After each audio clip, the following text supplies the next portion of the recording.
Today's angler has an almost infinite variety of rod, reels, and lines they can put together for any given lure presentation. But how do we choose? We're going to talk about that and more on this episode of Fishful Thinker, the podcast. I'm Chad LaChance, and you're listening to Fishful Thinker, the podcast. All things fishful, all the time. Hey guys, Chad LaChance here. Thanks so much for tuning into this episode of Fishful Thinker, the podcast. Of course, brought to you every week by Sportsman's Warehouse. Our title partners there have been since day one. If they're in your neighborhood, please visit your local Sportsman's Warehouse or visit them online at sportsmans.com. Apologize, this podcast is a couple of days late, guys. Again, I was under the weather and my voice was just out of whack, and I'm still fighting it a little bit. And so we may end up having to cut it short. We'll see how my voice holds up. But I was just in Sportsman's Warehouse for a main store level event that they had going on, their big balloon pop sale.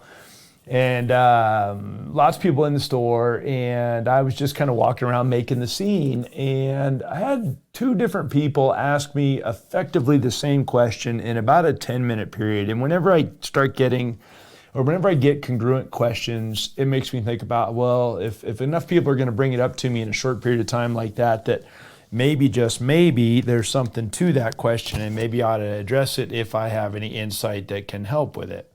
And the question was basically this: of all these rods, reels, and line, all these different things that I and every other angler out there have talked a lot about, or professional angler have talked a lot about, and it's created almost some confusion because there's so many choices, and it gets overwhelming for an average guy who's trying to grow as an angler, maybe diversify a little bit as an angler. And I'm going to point out one little detail. As a guy that spent almost 20 years in this industry and doing this, one of the things that I always keep in mind is that it feels like for us to stay current, us being guys like me who write and talk about fishing a lot, teach people, guide people, blah, blah, blah, blah. We get into so many details that it almost muddies the water, and it becomes more difficult for people to apply the information we're talking about because we start splitting hairs, right? If Tiger Woods starts talking about the nuances in two different driver shafts, I'm going to be completely lost, right? If somebody's talking about the nuances of how they set up their Daytona NASCAR, I don't have a clue. Same kind of thing with a Joe average angler who's starting to come up through the field, maybe getting into some bass fishing or getting into some walleye fishing, starting to take things a little bit more seriously, gone a little bit farther than just trying to catch a few fish, maybe trying to refine my technique. It gets difficult to follow sometimes guys like me who write about it for a living because we split so many hairs, so to speak. And the whole point of it is, the farther into angling you get, the more serious you get, particularly if you go down the tournament trail or go down route where you're going to compete or maybe fish in a club of some sort. You're going to find out there's lots of nuances. And one thing I want to point out before I get going too hot and heavy into this technique or topic, there are no wrong answers in fishing. Some answers are better than others. How I do stuff is not the same, particularly with a couple of techniques different than other people's. I will present my reasoning, and then you can make your decision from there. But I'm going to try to keep all of this as simple as I can, and I'm just going to go down and review specific lure genres and how I would choose rod, reel, and line for that. Now, the reason I'm going in that order, if you're a fan of Fishful Thinker, you will know that for me, when I'm putting together a tackle system for any given presentation, and yes, I do look at them as systems. It's an overall thing. When you go to present a bait, it's not just about the lure. It's about a lot of the other details. When I go to put together a tackle system for any, given lure, it starts with the lure first, then the line, then the rod, and then the reel. So it makes sense for the sake of this podcast that I will start everything with the lure and then the line and then go backwards through that same system. And the reason is they're in the order in which they affect the lure. So the lure first and foremost, obviously has its own built-in things, but then depending on what kind of line I put it on, I can change some of that. And depending on what kind of rod I fish it on, I can impart different actions. And the speed or the capacity or the style of the reel all goes along with the rest of the package. So that's how we're going to choose them. So let's go ahead and get started with a couple of presentations and see what you guys think. So I'm going to start off with one that I think pretty much everybody needs to learn, and that to me is a finesse jig. And this one also happens to be the most confusing of them, and I'm going to try to simplify it even more. And when I say finesse jig, I'm saying a jig somewhere between about 1/16 of an ounce and 1/4 of an ounce, and it could have any sort of a body on it that's somewhere between about 2.5, maybe 2 inches and 4 inches long. So a tube jig, a gulp minnow, a little power swimmer, maybe a hair jig or a marabou jig, maybe a little grub, the little soft swim bait of some sort, a whole bunch of different kinds of those, something along those lines. And so the finesse jig for me is the overwhelming majority of the time going to be on braided line, on somewhere between about 6 and 15 pound braided line. For me, that's going to be X9 braid. The reason I like the braided line on the finesse jig for most scenarios is that I can throw it a long ways, I can feel it very well, and you're going to have to fish a finesse jig oftentimes on semi-slack line. So extra feel is going to be really good that the braided line won't give you, because braided line has no stretch and transmits feel back very well. And then the other thing about it is it gives me long range hook sets for the same reason. So I can make a long throw with a light bait and still feel it and get hook sets from way out there with braided line. So most of the time it's going to be 8 or 10 pound X9 braid for me with a finesse jig. There is a scenario where I'll throw it on light fluorocarbon, typically 6 pound, maybe 8 on the outside, and that's going to be around pure rock cover. And the reason being, the fluorocarbon's more forgiving around rock, and I can use the stretch and pop technique for unsnagging it if I snag it in the rocks. And since your bait's going to have to be tight to the bottom, you're potentially going to snag some of them. Don't care how good of a fisherman you are. And because of that, the fluorocarbon will help there. But any other scenario, if I'm around grass cover, wood cover, gravel, anything like that, running water, all of that's going to be done on the light braided line, and most commonly with a fluorocarbon leader of some sort if the water's clear. That leader will be somewhere maybe 8 to 18 inches long. It's there for 2 reasons. One, it's for a bite leader to keep teeth off of my braided line. And then for 2, it gives me a little bit of separation between the braided line and the lure. So obviously with fluorocarbon, straight fluorocarbon line, I don't run any sort of a leader scenario. Then when we get to rods, the rod for finesse jig for me is relatively long. It's going to be at least 6.5 feet long, preferably more like 6'10", up to as long as 7.5 feet. It's of course going to be a spinning rod because of the light weight that we're talking about. And it's going to be an extra fast rod, meaning that it only bends at the very tip. And even more than that, it's going to be a high modulus of graphite, and most likely the single most expensive rod in my entire arsenal of rods, because I need it to be light and sensitive, because it's the ultimate in a feel technique. Okay, it's something I need to be able to feel. So a combination of the light braid and the long, very crisp, very sensitive rod will make a big difference. So for me, most of the time, the rod is somewhere between 6'10", 7 feet long, and it's extra fast action, and it's going to be these days a Xenon. Specifically, the rod I use for finesse jigging is an Abu Garcia Xenon in a 6'10", medium light, extra fast action rod, and that's what I throw. And then again, it will have the 8 pound X9 braid and maybe an 1/8 ounce jig the overwhelming majority of the time. As for a reel, it's going to have a very fast reel, and for me that's most commonly going to be a Revo Rocket. It's going to be a size 20.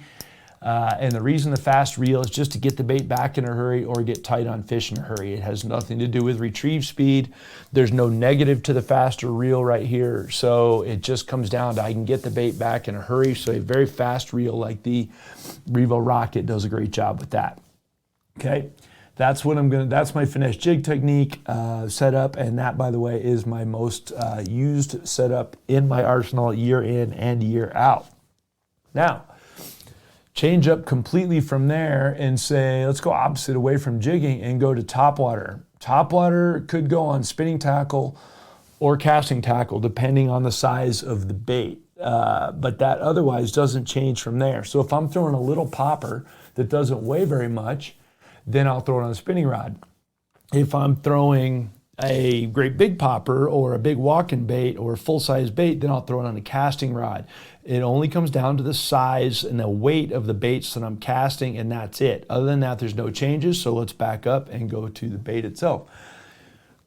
Pretty much all of my surface bait fishing these days, topwater fishing, is done on braided line. The weight of that braided line may be dictated a little bit by the size of the bait or the size of the fish. So for instance, if I'm throwing a little tiny surface popper for maybe white bass or a little smallmouth or one that nobody does but they're missing out, and that's for trout, then I'll throw it on maybe a medium light powered rod, but it's going to be on 8 or 10 pound braid.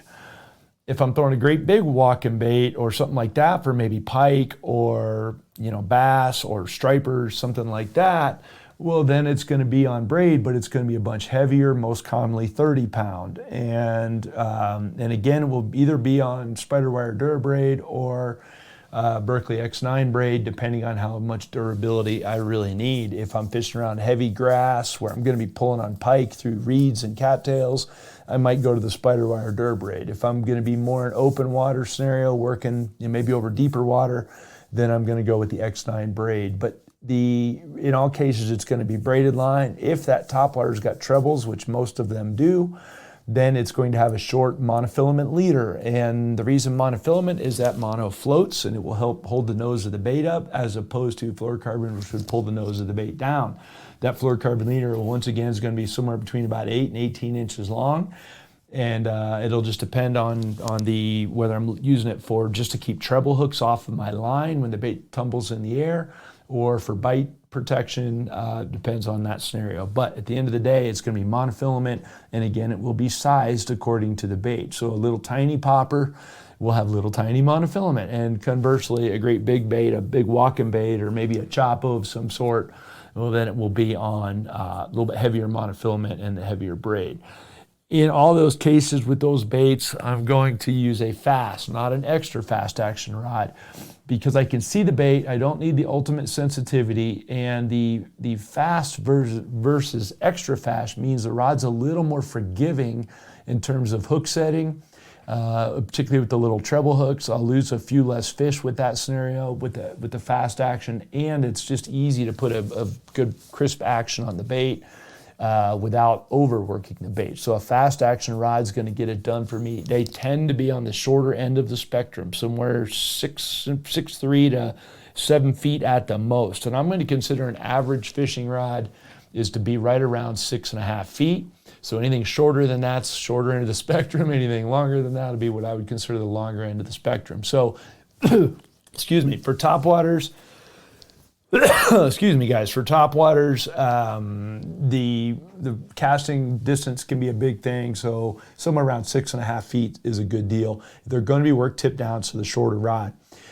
The reel will again be a fast reel, because a lot of times with topwater baits, you're going to have a long ways between you and the fish. The really fast reel will help it out. So whether I'm on the spinning rod or the casting rod, depending on the size of the lure itself, I'm going to have a very fast reel for either or both of them. So going to be something that in the 6 foot or 6.6 to 1 or higher gear ratio on a casting reel.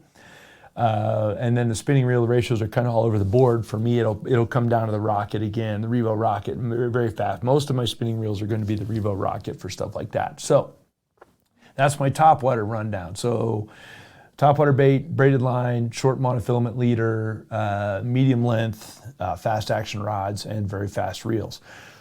Let's change it up from there and say something like a crankbait. Now, a crankbait for me, it's a throw and wind, right? So now we want A good possibility for either braid or fluorocarbon could go 50-50, and jury's out on this one a little bit. Still, the bulk of my crankbaiting, something like a square bill crankbait, or maybe a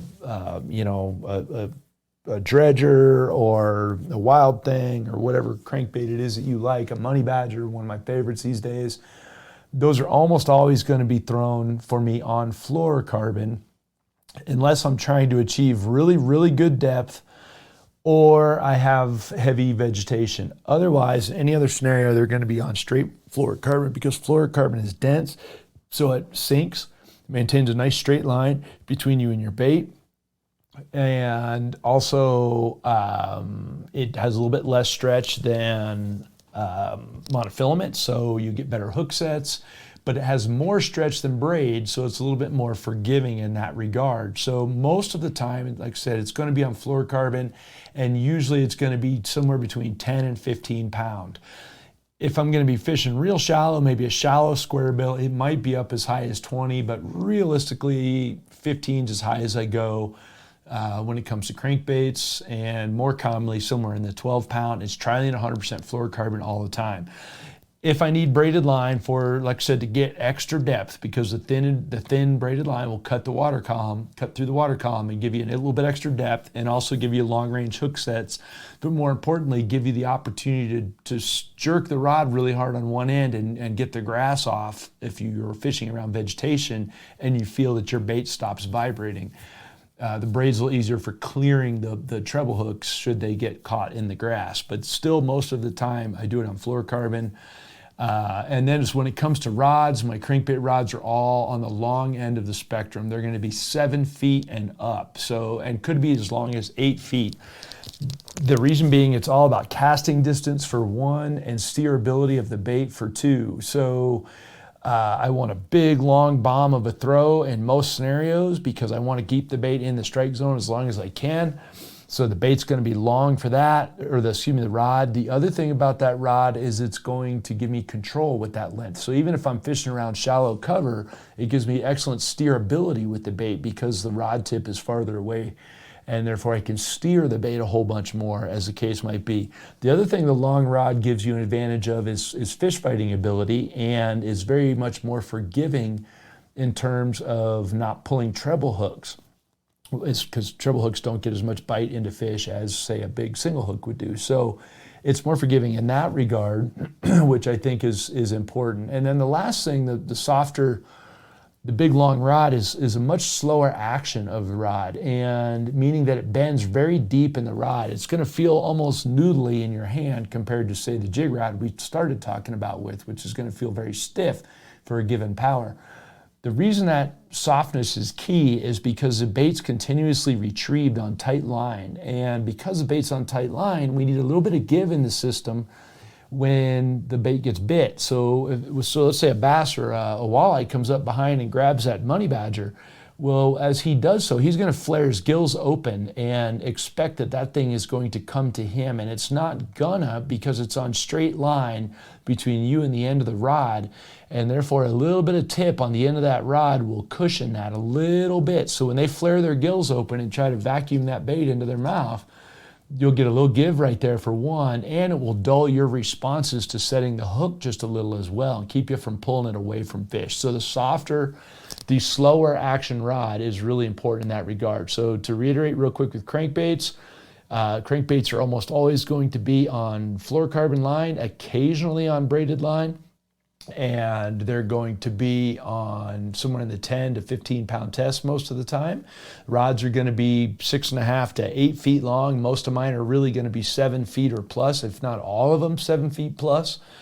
And they're going to be on medium speed or low speed reels. And the reason being is you're winding that bait against the resistance in the water, and it's more fatiguing. It's the equivalent of having your truck in fifth gear instead of third gear. Your truck is more powerful in third gear than it is fifth gear, and therefore the reel, by having the low gear ratio, is just that. You got to wind it faster, but it is more powerful and less fatiguing, and more importantly, will give you better feel for the bait. And if you just happen to want to crawl the bait, well, even better. It'll cut you down discipline-wise a little bit, speed-wise too. So the very, very slow speed reel just gives you a lot of power for cranking on crankbaits to keep you from tiring yourself out.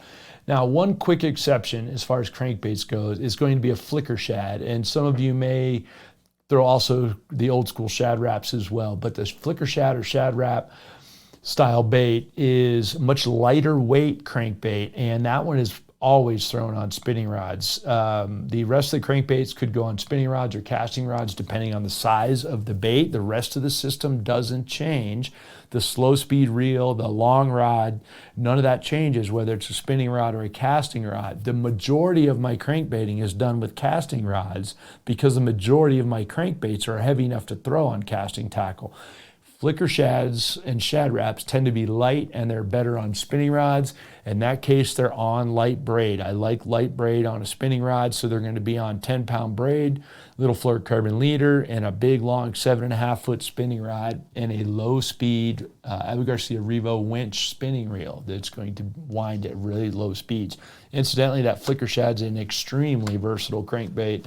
And one that I still think to this day is underestimated by a lot of anglers, so especially bass guys, but fantastic bait, fantastic cold water bait as well.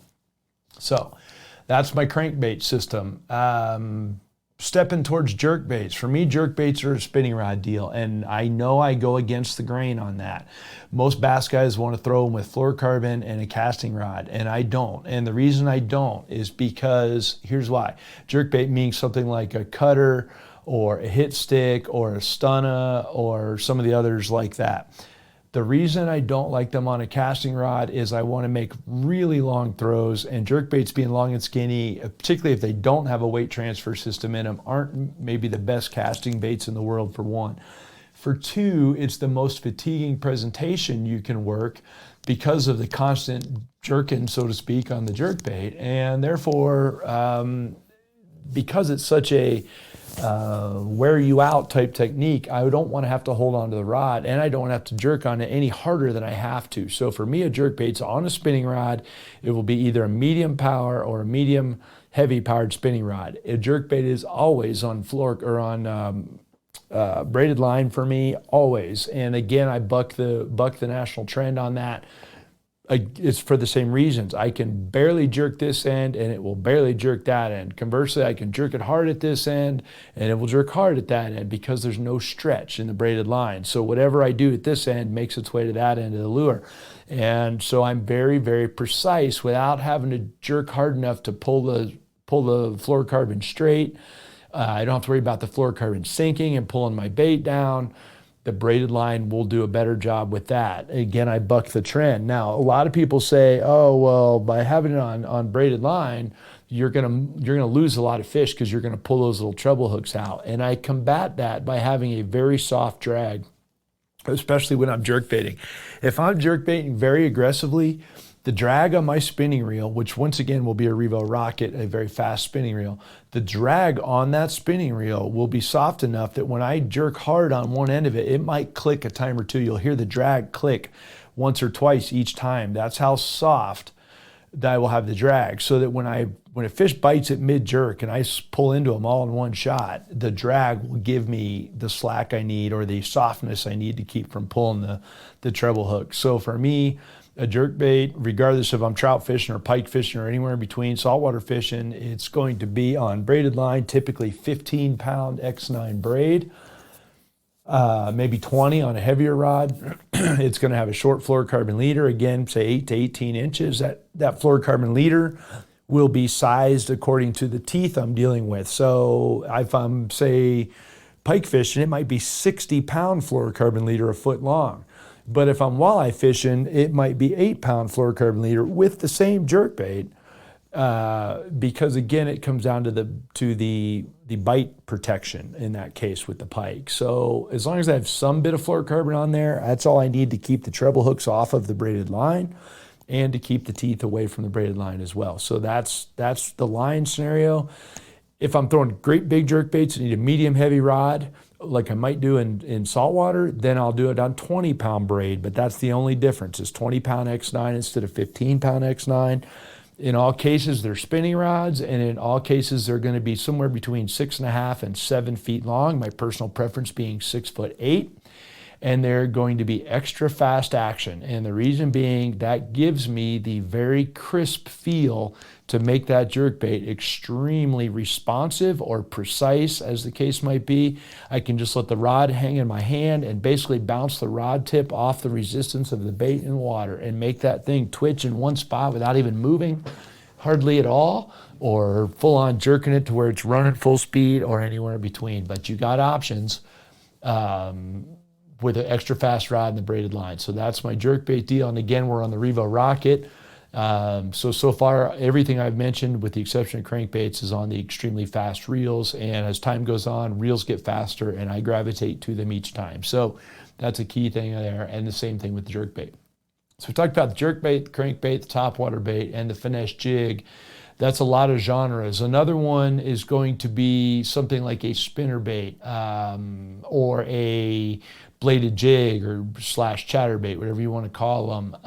That scenario for me, spinnerbaits, also with a beetle spin type deal, or anything along those lines.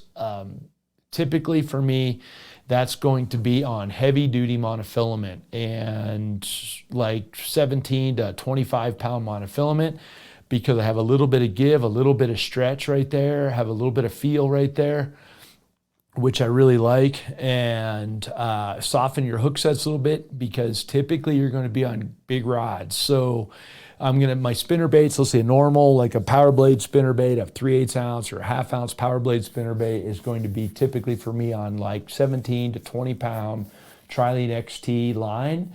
It's going to be on a 6'6" to 7 foot, and it's going to be medium heavy powered rod, and it's going to be a fast action rod. So it's got some give to it, but it's still fast enough to be accurate, where I can roll cast it. Typically there's a short range baits, and accuracy is more important. So I'm going to be roll casting this thing around dock or vegetation.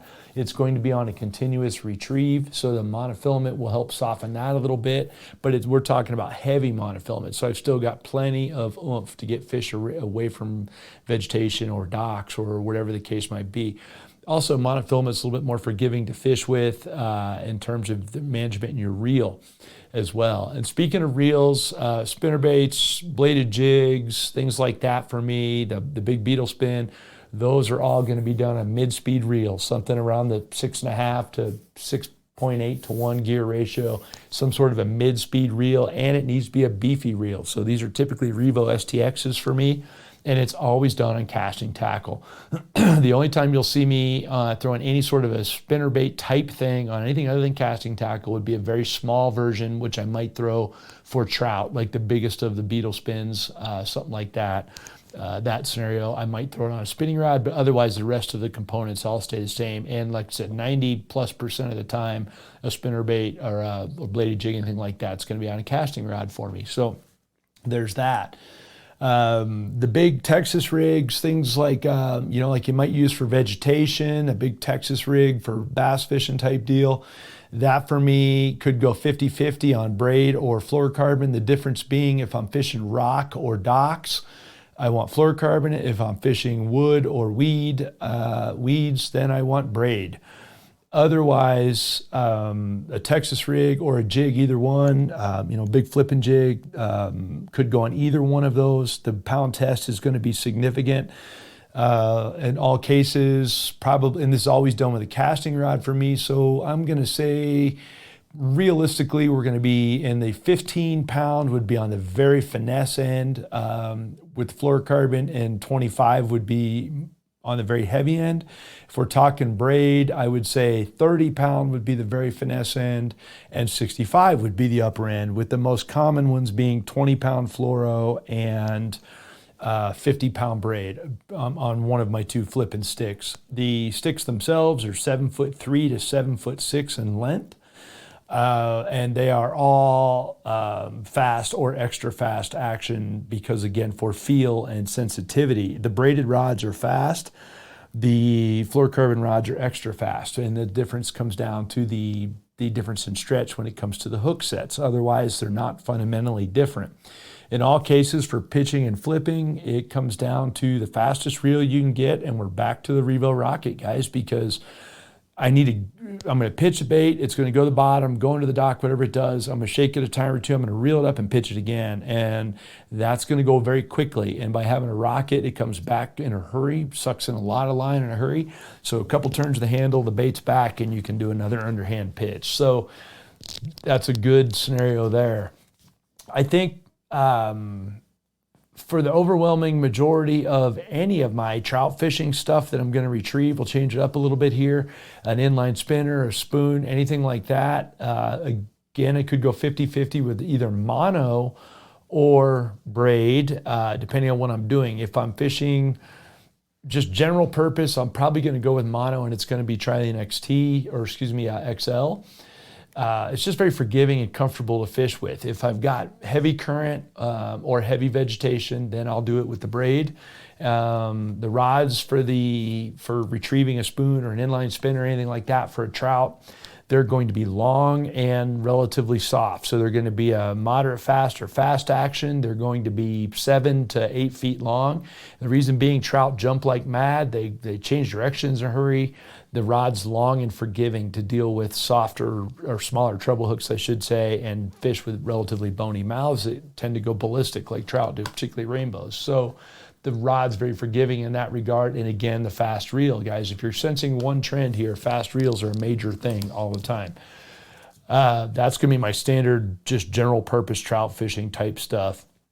And I think that's going to cover the bulk of the bases of the different genres of lures out there, guys. We could start splitting hairs with a whole bunch of others, but that'll get you in the ballpark. So if you have questions pertaining to this podcast or any of the rest of them, let us know. Some of these we've broken down more specifically in previous podcasts, so you might run through our library and look at them and see what you think. Of course, all that stuff's available at Sportsman's Warehouse, so you can get all that at sportsmans.com.